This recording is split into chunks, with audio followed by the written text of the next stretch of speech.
बिस्मिल्लाहिर्रहमानिर्रहीम। अस्सलाम वालेकुम स्टूडेंट। फ़िज़िकल केमिस्ट्री में अपने नेक्स्ट चैप्टर को आज हम डिस्कस करेंगे।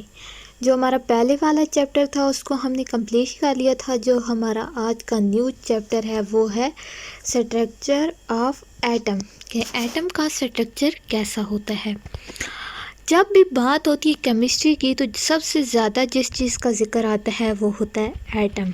तो आए आज देखते हैं कि एटम का स्ट्रक्चर कैसा होता है। जब बात करते हैं हम एटम की डेफिनेशन की तो ये कहते हैं कि एटम क्या होता है, बेसिक यूनिट ऑफ मैटर होता है। मैटर क्या होती है, कोई भी ऐसी चीज़ जो कि स्पेसिफिक मैस रखती है और स्पेस ऑक्युपाई करती है, उसको हम एटम कहते हैं। एटम एक टाइनी पार्टिकल है which can not be break down, इसको मज़ीद ब्रेक डाउन नहीं किया जा सकता। ये तो हम जानते ही हैं कि जो हमारे पास एटम होता है वो बहुत छोटा होता है साइज़ में, तो इसको ब्रेक डाउन नहीं किया जा सकता। अब देखते हैं कि एटम कैसा होता है। जब हम जानते हैं एटम के स्ट्रक्चर में तो हम देखते हैं कि एटम एक तो न्यूक्लियस पर कंसिस्ट ऑफ होता है और एक इलेक्ट्रॉन पर कंसिस्ट ऑफ होता है। न्यूक्लियस प्रोटॉन और न्यूट्रॉन पर मुश्तमिल होते हैं। न्यूक्लियस पॉजिटिवली चार्ज होता है और उसके अंदर जो पॉजिटिवली चार्ज पार्टिकल होते हैं वो कौन से होते हैं, प्रोटॉन। उनके साथ न्यूट्रॉन भी होते हैं। तो न्यूट्रॉन चूँकि न्यूट्रल होते हैं तो उनका कोई चार्ज नहीं होता, इसलिए न्यूक्लियस पर कौन सा चार्ज होता है, पॉजिटिव। और इलेक्ट्रॉन कौन से चार्ज वाले होते हैं, नेगेटिवली चार्ज पार्टिकल होते हैं जो कि रिवॉल्व कर रहे होते हैं around the nucleus. Mean positively charge जो पार्टिकल हैं उनके गिर्द ये कर रहे होते हैं, रिवॉल्व कर रहे होते हैं। जब हम देखते हैं प्रोटॉन को तो हम कहते हैं कि 1886 में गोल्डस्टीन ने पॉजिटिवली चार्ज पार्टिकल को डिस्कवर किया और उनको नेम दे दिया किस चीज़ का, प्रोटॉन का। फिर हम देखते हैं इलेक्ट्रॉन, तो 1897 में जे थॉम्सन ने नेगेटिवली चार्ज पार्टिकल को डिस्कवर किया और उनको इलेक्ट्रॉन का नेम दे दिया। और इसी ऑब्जर्वेशन की बेसिस पर जे थॉम्सन ने एक थ्योरी दी, प्लम पडिंग थ्योरी। और इस थ्योरी के अकॉर्डिंग जे थॉम्सन का कहना था कि जो हमारे पास इलेक्ट्रॉन होते हैं वो कैसे होते हैं, बिल्कुल इस तरह जैसे कि खीर में डूबा हुआ बादाम। तो उन्होंने खीर को कैसे मुशाबहत दी थी, न्यूक्लियस से, और उसमें जो इलेक्ट्रॉन थे उनको मुशाबहत दी थी बादाम से, कि इस तरह न्यूक्लियस में वो इलेक्ट्रॉन जो हैं वो डूबे हुए हैं। सबसे पहले जो थ्योरी दी थी रदरफोर्ड ने दी थी इसको डिस्क्राइब करने के लिए। तो रदरफोर्ड की थ्योरी के अकॉर्डिंग ये था कि जो हमारे पास इलेक्ट्रॉन होते हैं वो क्या कर रहे होते हैं, रिवॉल्व कर रहे होते हैं किसके गिर्द, न्यूक्लियस के गिर्द। वो न्यूक्लियस के गिर्द रिवॉल्व कर रहे हैं बहुत तेज़ी से। साथ साथ क्या होती है, एनर्जी क्या होती है, रिवॉल्व हो रही होती है। और उनका कहना था कि जब न्यूक्लियस गिर्द इसके इलेक्ट्रॉन न्यूक्लियस के गिर्द रिवॉल्व कर रहा होता है तो एक टाइम ऐसा आता है कि जो हमारे पास इलेक्ट्रॉन होता है वो क्या करता है, फॉल इन हो जाता है न्यूक्लियस में। लेकिन इन रियलिटी ऐसा कुछ नहीं होता। इन्हीं दिनों एक और साइंटिस्ट थे प्लांक, और जो कि वर्क कर रहे थे इलेक्ट्रोमैग्नेटिक थ्योरी पर। तो उन्होंने कहा कि जब हम बात करते हैं कि इलेक्ट्रॉन रिवॉल्व कर रहे हैं अराउंड द न्यूक्लियस, तो जब भी कोई चीज़ रिवॉल्व करती है कहीं तो वो क्या करती है, रेडिएशन इवॉल्व करती है, सही। और जब रेडिएशन इवॉल्व होंगी या वहाँ से निकलेंगी तो क्या होगा कि न्यूक्लियस जो हमारे पास इलेक्ट्रॉन थे वो क्या होंगे, अंदर आते करीब करीब, मीन यहाँ पे वो रिवॉल्व कर रहे हैं तो वो करीब करीब आते आते यहाँ पे इलेक्ट्रॉन क्या होंगे, इसके अंदर फॉल हो जाए, न्यूक्लियस के अंदर गिर जाए, धंस जाए। लेकिन इन रियलिटी इस ऐसा कुछ नहीं होता। तो उनका जो था ये थ्योरी थी वो क्या हुई, फ्लॉप हो गई। इसके बाद बोहर ने मॉडल दिया। बोहर ने कहा कि ये दो बेसिस पर डिपेंड करता है। इसकी बेसिकली दो डेवलपमेंट हैं, कौन कौन सी देखते हैं। एक dual nature of electromagnetic radiation और एटॉमिक स्पेक्ट्रा। ठीक है, डुअल नेचर क्या होती है कि हमारे पास जो इलेक्ट्रॉन इवॉल्व कर रहा है या dual nature of electromagnetic radiation की जो हमारे पास रेडिएशन इवॉल्व हो रही है यहाँ पे, उनकी डुअल नेचर होती है। वो क्या करती हैं, एज अ वेव भी एक्ट कर सकती हैं एंड एज अ पार्टिकल भी एक्ट कर सकती हैं। और एटॉमिक स्पेक्ट्रा, जो स्पेक्ट्रा ऑफ एटम होते हैं, उनकी बेसिस पर भी ये दो डेवलपमेंट दी गई थी। और प्लांक ने फिर कहा था कि जब हमारे पास इसके बाद प्लांक की थ्योरी थी और उसका कहना था कि जो हमारे पास रेडिएशन जो होती हैं वो क्या कर रही होती हैं, जो हमारे पास इलेक्ट्रॉन होते हैं वो क्या कर रहे होते हैं, किसी भी स्पेसिफिक अपने शेल में रिवॉल्व कर रहे होते हैं।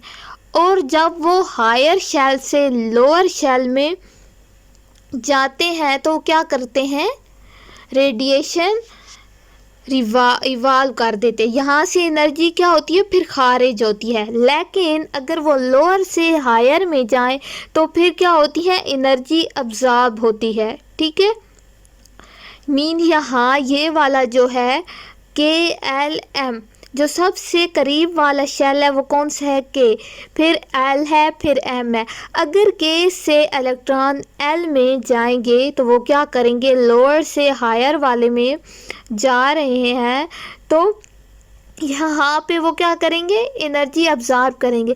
लेकिन अगर L से M में आ रहे L से K में आ रहे हैं तो फिर क्या करेंगे, एनर्जी इवाल्व कर देंगे, रिमूव कर देंगे या खारिज कर देंगे। ठीक है, और इसके बाद ये था कि क्वांटम, ये भी जो था कुछ टाइम तो ये चला, लेकिन ये मॉडल भी फिर फ्लॉप हो गया, ये भी उस तरह अकॉर्डिंग नहीं था।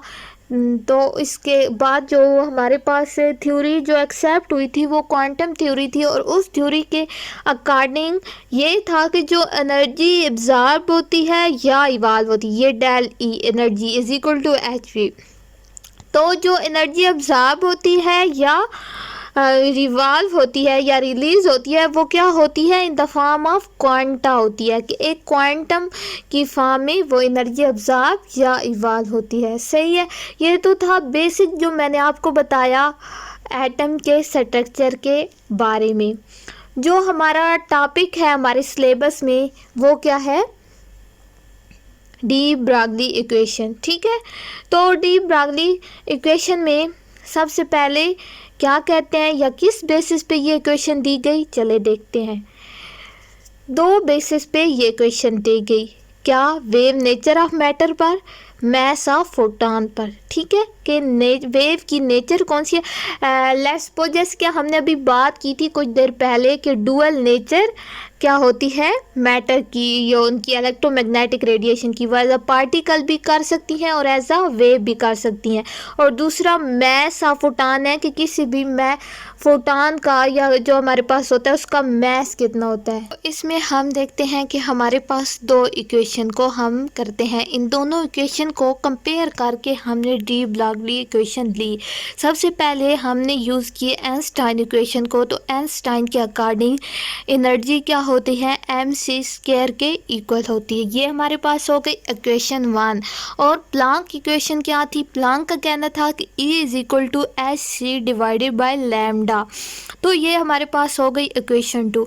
अब हम क्या कर देते हैं, इक्वेशन 1 एंड इक्वेशन 2 को कंपेयर करेंगे तो हमारे पास होगा mc² is equal to HC divide by lambda. तो ये इन दोनों इक्वेशन को आइंस्टाइन और प्लांक इक्वेशन को कंपेयर करने के बाद हमारे पास जो इक्वेशन आई वो इक्वेशन है mc² is equal to HC divide by lambda. सही है, अब हमने लेनी है वैल्यू लैम्डा की, मीन वेव लेंथ की। तो हम क्या करेंगे, यहाँ पे जो लैम्डा को इधर साइड पे ले आएंगे तो हमारे पास लैम्डा हो जाएगा h डिवाइडेड बाय mc।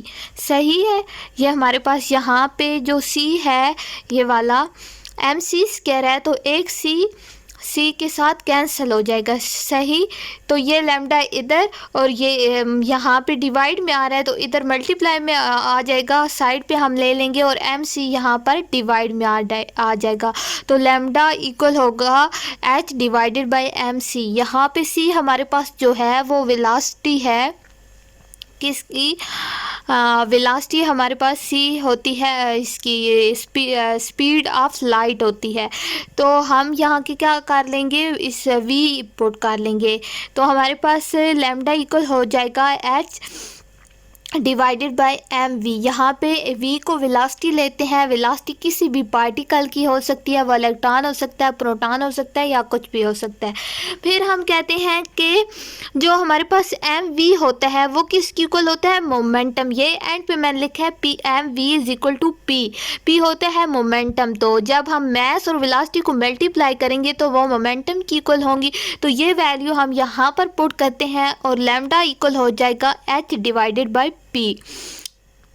ठीक है, एच है यहाँ पर प्लांक कांस्टेंट। सही, ये हमारे पास हो गई इक्वेशन 3। अब हम देखते हैं कि रिलेशन बिटवीन काइनेटिक एनर्जी और पोटेंशियल एनर्जी। ये यहाँ तक हमारे पास इक्वेशन यूँ समझ लें कि डी ब्रॉगली इक्वेशन हो गई है। सही, अब हम देखते हैं कि काइनेटिक और पोटेंशियल एनर्जी में कौन कौन सा रिलेशनशिप है।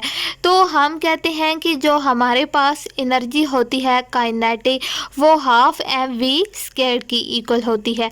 तो जब हमारे पास ये एनर्जी आएगी तो हम क्या करेंगे, इसको मल्टीप्लाई कर देंगे ऊपर नीचे से m के साथ। सही, यहाँ पे जब हम मल्टीप्लाई करेंगे तो हमारे पास एनर्जी क्या हो जाएगी, half m v square divided by m square v square divided by m. सही है, यहाँ तक ये यहाँ पे m को मल्टीप्लाई किया सैम के साथ तो एम स्क्वायर हो गया वी स्क्वायर और ये वाला जो है वो डिवाइड में आ जाएगा।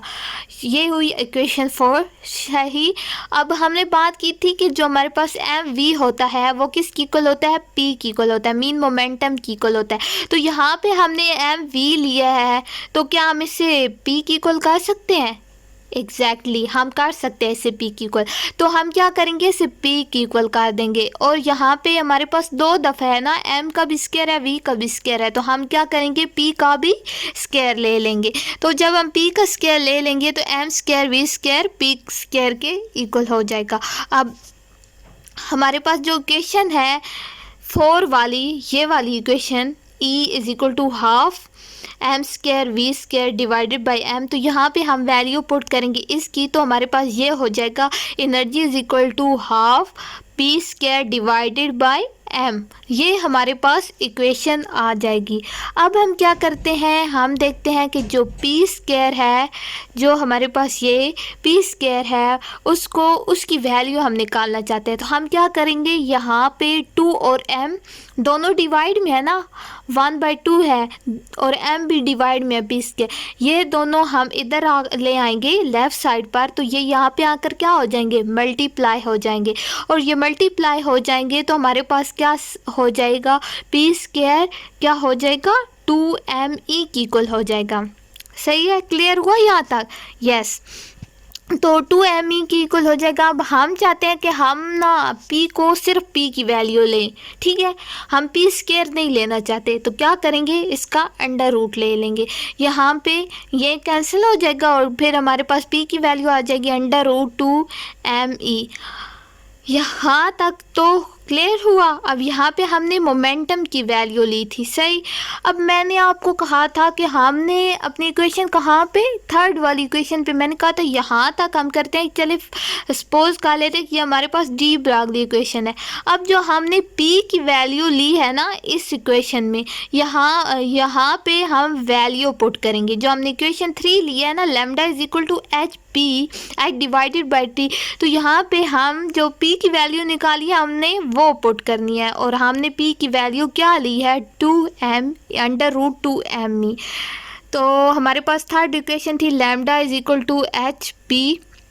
तो अब हम ले लेंगे lambda is equal to h divided by 2me। ये है हमारी फाइनल इक्वेशन 4। सही है, अब देखते हैं हम आगे। तो फिज़िक्स में हम क्या करते हैं, फिज़िक्स में हम देखते हैं कि हमारे पास जो ई होती है एनर्जी, वो किसकी इक्वल होती है, क्यू वी के। क्यू होता है कोई भी चार्ज और वी होता है वेलोसिटी, या हमारे पास एनर्जी इक्वल होती है डब्ल्यू वर्क के। तो अब हम देखते हैं कि या तो ये वर्क की इक्वल होती है या चार्ज और वेलोसिटी के मल्टीपल की इक्वल होती है, सही। अब लैम्डा हमने वहाँ लिया था h डिवाइडेड बाई p की वैल्यू हमने निकाली थी √2m ई। अब हम क्या करते हैं, यहाँ पे आके हम पुट कर लेते हैं एम ई, वो वाली जो हमने इक्वेशन 4 ली है ना, lambda is equal to h divided by 2m E की वैल्यू हमने पुट की यहाँ पे 2m ई में, क्या, क्यू वी, सही है। चार्ज हमारे पास अब था कोई भी इलेक्ट्रॉन, मैंने कहा था कि चार्ज कोई भी इलेक्ट्रॉन हो सकता है, कोई भी प्रोटॉन हो सकता है, कोई भी न्यूट्रॉन हो सकता है, सही। तो यहाँ पे जो हमने चार्ज लिया है वो है इलेक्ट्रॉन, तो हम क्या करेंगे 2me लिख लेंगे, सही है। ये हमारे पास थी फाइनल इक्वेशन डी ब्रॉगली की। और जो हमारे पास ई की वैल्यू होती है वो क्या होती है, ई होता है चार्ज ऑफ इलेक्ट्रॉन, तो 1.67 × 10 की पावर -19, और मैस क्या होता है इलेक्ट्रॉन का 3.1 × 10 की पावर -31, सही है। ये हुआ क्लियर, ये हमारी आज की इक्वेशन थी डी ब्रॉगली फाइनल इक्वेशन, और ये मैंने आपको कुछ वैल्यूज़ भी बता दी हैं। अगर हमारे पास कोई भी क्वेश्चन आ जाए जिसमें हमने वेवलेंथ फाइंड आउट करनी हो, तो हम इस तरह की वैल्यू पुट करके किसी भी सब्सटेंस की या कोई भी जो हमारे पास पार्टिकल होता है उसकी वेवलेंथ फाइंड आउट कर सकते हैं। सो आज का हमारा टॉपिक हुआ कंप्लीट। चलें एक दफ़ा फिर से इसको देख लेते हैं कि आज हमने क्या क्या डिस्कस किया। तो स्ट्रक्चर ऑफ एटम में हमने सबसे पहले डिस्कस कर दिया कि एटम होती क्या चीज़ है। तो एटम को हमने कहा था ये बेसिक यूनिट होता है मैटर का, टाइनी पार्टिकल होता है जो ब्रेक डाउन नहीं किया जा सकता। इसके बाद हमने कहा था कि ये दो हिस्सों पर मुश्तमिल होता है, एक होता है न्यूक्लियस और एक होता है इलेक्ट्रॉन। न्यूक्लियस किस पर कंसिस्ट ऑफ होता है, प्रोटॉन और न्यूट्रॉन पर। प्रोटॉन पर पॉजिटिवली चार्ज होता है और इलेक्ट्रॉन होते हैं जिन पर नेगेटिवली चार्ज होता है। प्रोटॉन कब डिस्कवर हुई है, 1886 में। पॉजिटिवली चार्ज पार्टिकल था इसलिए ने प्रोटॉन का नाम कहा दिया। कोस्टेन ने इनको डिस्कवर किया था। और जे थॉमसन ने 1897 में नेगेटिवली चार्ज पार्टिकल को डिस्कवर किया था और उन्हें इलेक्ट्रॉन का नेम दिया था। और इस ऑब्जर्वेशन पर जे थॉमसन ने एक थ्योरी भी दी थी जिसे हम प्लम पेडिंग थ्योरी कहते हैं। फिर हमने आगे क्या किया था, ये थ्योरी पढ़ी थी रदरफोर्ड की, कि उसने क्या कहा था कि इलेक्ट्रॉन रिवॉल्व कर रहे होते हैं न्यूक्लियस के, और इसके दौरान मतलब उनको क्या होना चाहिए, जब वो ज़्यादा रिवॉल्व करें ज़्यादा स्पीड में तो फॉल ऑन हो जाए न्यूक्लियस पर, लेकिन इन रियलिटी ऐसा कुछ नहीं होता। ये डिस्कस किया था। फिर हमने बोर मॉडल को देखा था। तो बोर मॉडल में हमने क्या कहा था कि ये दो डेवलपमेंट पर मुश्तमिल होता है। फर्स्ट डेवलपमेंट क्या होती है, एक डुअल नेचर होती है इलेक्ट्रोमैग्नेटिक रेडिएशन की और एटॉमिक स्पेक्ट्रा। इसके बाद हमने इसकी थ्योरी में देखा था कि किस तरह एनर्जी जब इवॉल्व हो, एनर्जी जब वो इलेक्ट्रॉन कहाँ से कहाँ मूव करें, जब हायर से लोअर में जाएं तो एनर्जी इवॉल्व करते हैं या रिलीज़ करते हैं, और जब लोअर से हायर में जाएं तो एनर्जी क्या करते हैं, अब्जॉर्ब करते हैं, सही। इसके बाद हमने कहा था कि ये सारी जो हम मॉडल या थ्योरीज थी वो सारी फ्लॉप हुई, कोई भी नहीं हुई जो एक्सेप्टेबल थ्योरी है और आज तक है वो कौन सी थी, क्वांटम थ्योरी थी। और क्वांटम थ्योरी के अकॉर्डिंग क्या होता है, जो भी एनर्जी रिलीज होती है या अब्जॉर्ब होती है वो क्या होती है, in the form of quanta होती है। फिर हमने कहा था कि ये डी ब्रॉगली इक्वेशन को हमने देखा था कि डी ब्रॉगली किस बेसिस पर हुई थी। तो दो बेसिस थी, एक वेव नेचर मैटर की और मैस ऑफ फोटॉन था। फिर हमने आइंस्टाइन प्लांक इक्वेशन को लिया था। दोनों इक्वेशन को कंपेयर करके हमने कहा था लैम्डा की वैल्यू ली थी। लैम्डा की वैल्यू में हमने lambda is equal to h divided by mc, और mc को हमने mv की इक्वल कर दिया था। फिर हमने बोला था कि जो हमारे पास mv होता है वो किसकी इक्वल होता है, मोमेंटम की इक्वल होता है। और मोमेंटम किस से रिप्रेजेंट किया जाता है, p से रिप्रेजेंट किया जाता है। तो हमने यहाँ पे p लिखा था। इसके बाद हमने ये कहा था कि मैक्सिमम जो हमारे पास है डी ब्रॉगली इक्वेशन फाइनल हो चुकी है, लेकिन मज़ीद हमने रिलेशन देखा था काइनेटिक और पोटेंशियल एनर्जी में। और फिर हमने कहा था कि जो एनर्जी होती है वो हाफ mv स्क्वायर की इक्वल होती है, लेकिन अगर हम इसको मल्टीप्लाई कर दें मैस से दोनों साइड पे तो हम क्या करते हैं, इक्वेशन लेते हैं half m square v square divided by M divided by M, और एम वी को पी की इक्वल लिया था तो पी का स्क्वायर आ गया, और हमारे पास इक्वेशन आई थी E is equal to half P square divided by M, और पी जो था हमारे पास मोमेंटम वो क्या था, इक्वल था 2m के, और 2m हमने जस्ट p की वैल्यू लेनी थी तो फिर हमने अंडर रूट ले लिया था। ठीक है, अब ये जो p की वैल्यू आई थी ना, हमने इसको किधर किया, इक्वेशन 3 में पुट किया, तो हमारे पास इक्वेशन 4 को यूँ आई है कि लैम्डा इक्वल है h divided by under root 2m। सही है, यहाँ तक हुआ था। फिर हमने कहा था कि जब हम फिजिक्स के बारे में कुछ देखते हैं तो हमें ये मिलता है कि जो हमारे पास E होता है वो क्यू वी की इक्वल होता है या W की इक्वल होता है। यहाँ पे हमने क्यू वी पुट किया, Q को हमने कोई भी चार्ज लिया, ये चार्ज कोई भी प्रोटॉन हो सकता है, इलेक्ट्रॉन हो सकता है, या कुछ भी हो सकता है। तो यहाँ पे हमने जो हमारे पास पार्टिकल था, ये चार्ज था, वो इलेक्ट्रॉन था, तो हमने कहा लैम्डा इक्वल है H divided by under root 2m सही है, ये हमारे पास फाइनल इक्वेशन थी जिसको हमने कहा था डी ब्रागली इक्वेशन, और जिसको आज हमने डिस्कस किया। फिर आगे दो वैल्यू बताई हैं इलेक्ट्रिकल चार्ज की, कौन सी ई की वैल्यू है 1.6 × 10 की पावर -19, और मैस ऑफ इलेक्ट्रॉन कितना है 3.1 × 10 की पावर -31 kg। ये हमारे पास हुई इक्वेशन फाइनल। और आज का जो टॉपिक है होप सो आप सबको क्लियर हो गया होगा। अगर कोई भी चीज़ समझ नहीं आई तो आप लोग मुझसे पूछ सकते हैं। अल्लाह हाफिज़।